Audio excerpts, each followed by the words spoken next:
Okay, so let's go ahead and jump right into it. You had to read through two intercalary chapters last night, chapters 11 and 12, and this is bringing us about one third of the way through the book. So last night's chapters didn't focus on the Jodes, but remember the things in the interchapters exist to kind of educate us on what will be or what could be some of the experiences of others or even the Jodes that we see and meet on the way to California. So, let's get right into it and start with chapter 11. This intercalary chapter is about the vacant houses that are kind of left behind when the tenant farmers need to leave. The first question says, what idea does Steinbeck convey with the simile, the heat goes out of it like the living heat that leaves a corpse? So, right before Steinbeck talks about this, right before he makes that concept of the heat coming out of something like the heat leaving a corpse, he talks about the connection between a horse and humans working the land versus this industrialized tractor that basically just bulldozes everything. And really, again, through this, Steinbeck is trying to show us that really there is life to the land and that we have to connect to it, but the tractor can't connect to it. So, what he's saying right before that on that page, it's the very first page of the chapter there, page 115, he's talking about the horse and how it works the land, and that even at the end of the day, you put the horse back in the barn and it continues to live. Just like the land that it had worked continues to live in the way that the land does by producing whatever the farmer is getting it to produce. But on the other hand, when you bring the tractor in at the end of the night, the tractor, you shut it off and it's dead. It doesn't continue to care about the land. And again, this is a point that Steinbeck will make throughout the text, is this disconnection with the land that exists both with the corporate farmers and the modern equipment that's being used to supposedly provide food or farming needs for the corporations taking over the farms. The second question says, what does Steinbeck suggest when he claims that the land is so much more than its analysis? So again, Steinbeck had just finished comparing the idea between the horse and the tractor, and here he's talking about how farmers could actually see the difference between what a land might need, and so therefore the land always represented much more to them. He wants us to understand basically this concept right here, that the tractor man is a stranger that has no understanding or relation with the land. He wants us to know that there is more to the land than what the tractor could ever understand. The tenant farmers that were forced to leave the land, they loved it and they worked it and they understood it. But really, the tractor is just going from like a chemical analysis of what the land needs. So, like chemical analysis and how it can make money off of it versus the people, the tenants who actually really loved and cared for the land. And finally, the last question, because this was only like, what, page and a half, 2 pages long, this chapter 11. How does Steinbeck emphasize the desolation left behind after the migration of the tenants? So, desolation, if you know the word desolation or desolate, it means emptiness. And in this book, in this chapter in particular, there's such wonderful, rich imagery describing what happens here. On the bottom of page 116, Steinbeck talks about the mice and the bats and the weeds taking over the land and the houses that were vacant. He uses imagery to show us like the dust creeping in all the small spaces. He talks about how the door won't shut anymore, how it bangs. The curtains flutter. So when you think of those things, anything that appeals to your senses, that's all really rich imagery. And what he's showing us is kind of like this land returning to the earth, the land, including the buildings, kind of returning to nature. You see all of these things taking over the property and creeping into the house that was left by the tenant families. So that's something that he really focuses on there. You may want to annotate that in your text as well, because it's really quite impressive and quite rich how it's explained. You can almost envision what the inside of these houses would look like with the door banging open and shut, and the curtains fluttering where the windows are broken, and eventually the winds kind of put some holes in the walls and the roof and things like that. You can see this almost vacant, crumbling house getting ready to completely fall apart. And this had off at one point been like the life force for the migrant families, the tenant farmers at the time. So it's really, it evokes kind of a feeling of emptiness and sadness when you're reading it. It's pretty touching. Let's move on to chapter 12, which is also an intercalary chapter, and that moves us into the travels along Route 66. Route 66 is mentioned. It says Highway 66 with a little footnote is the very first couple of words for this chapter. So it's asking us what road is the main route traveling west. We know that anything with a little number in the text actually has a note in the back. So we learned that Route 66 says that it ran from Chicago to Santa Monica, and this was the main highway the migrant families took to get to California, where they were hoping to get work. Now we have wonderful interstate highway systems. Things like, I think it's I-90, which you would take from Albany to Buffalo, will actually take you all the way out to the West Coast if you stay on it. These are just like 2-lane highways, and we kind of know that it's going to be jam-packed with some of these migrant families heading out. In the meantime, when you get into the third and fourth paragraphs of chapter 12, there is this listing of places: Elk City, the Panhandle of Texas, McLean, Conway. Like, obviously, we know Texas is absolutely huge, but it gets into places in Arizona. It talks about the mountains of Arizona, things like that. It lists, it spends, I don't even know how many words that is. If I had to guess, that's probably, I don't know, 160 words, where it lists all of the places you're going to go through on on Highway 66 in your travels as a migrant worker. And so in this case, why does he mention all those places? Well, put simply, we get to see this trip to California as not just something these families are doing, but it's like this huge journey. It's a massive undertaking for people whose entire lives had lived on these acreage of lands where they farmed. This is a massive movement of people, and the concept that gets repeated is people in flight. We know that the migrants are in a hurry. We know they need to find work because they know without work they have no money. They have nothing to live on. So there's like this desperation. So while mentioning all these towns, you get an idea for how large an expedition this is for these people.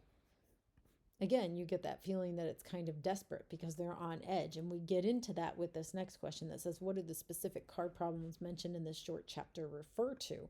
Well, simply put, the cars are the main lifeline for the families, for the migrant families or their extended families, whoever's going with them. We know in the case of the Joads that Jim Casey goes with them.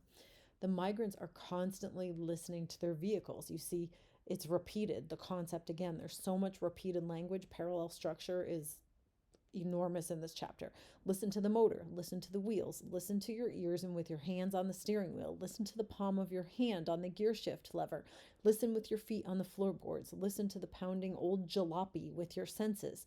For a change of tone, a variation of rhythm may mean what, a week or two here? That's all on page 119 towards the bottom, and it goes on to page 120 at the top.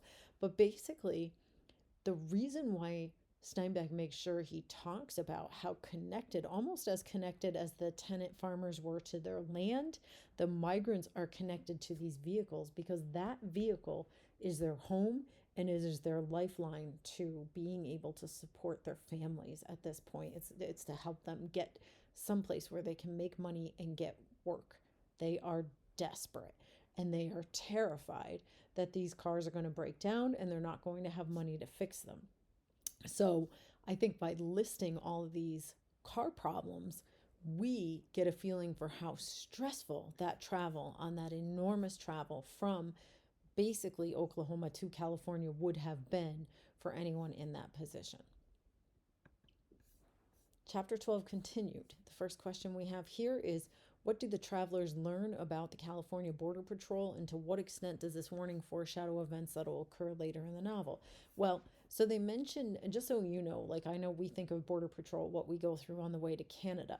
At this time, a lot of the states and law enforcement agencies between um, the Midwest, the breadbasket of the US, and California, a lot of the law enforcement agencies in between there would set up like roadblocks where a state crossed into another state, at a state's border. We don't really have that now, but this was set up then.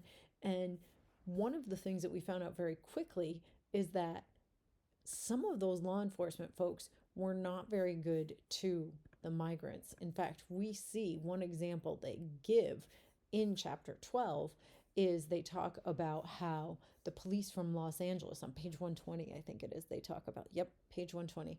They talk about how the police from Los Angeles stopped you bastards and turned you back if you aren't buying a place to live. Basically, we have already kind of alluded to the idea that there might be too many people for the numbers of jobs that are existing there. So maybe California isn't the land that Grandpa had hoped it would be. He had kind of said earlier on before they got going on the road, he's like, oh, we'll go, it'll be the land of plenty. And maybe it's not.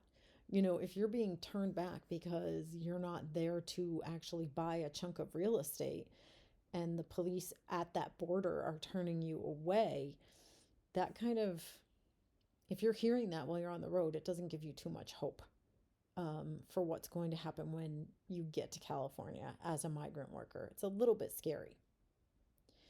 One of the things that kind of ties to the desperation of the people is that they're in a hurry to get there to get work so that they can buy their own land, is the impact on the family unit. So we start to see that in this chapter. We will see this in other intercalary chapters, and we will see it with the Jodes and other families they run into on the road. But basically, the whole time, I think this starts, let's see, on page 121, you have this whole dialogue happening.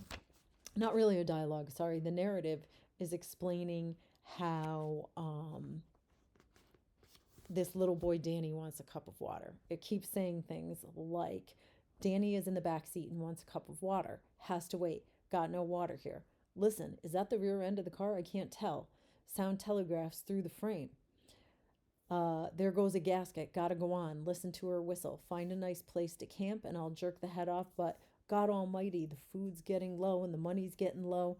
When we can't buy no more gas, what are we going to do then? And then it's repeated again. Danny in the back seat wants a cup of water. Little fella's thirsty. And then it goes on again about listening to things with the cars and not having enough money to fix them. And remember, we know that the people they trusted to fix their cars took advantage of them. And it keeps peppering in this phrase, Danny wants a cup of water, through that. Danny is a little boy, and here we are seeing parents who are struggling, absolutely struggling here. They can't even focus on their son Danny's basic need of needing a sip of water because the car is breaking down and they are so terrified that they will not get to California. And then what do? You can't live on the side of the road with a broken down car and no money and have a child and not be able to feed or bathe or drink, give him drinks, or put a roof over his head. Remember, these people are living in cars. They pack tarps to kind of sleep under. So this is really scary. It shows you that the family is completely fixated on making sure the car has what it's needs. The car has become more important than what Danny needs. And that shows you the predicament these families are in.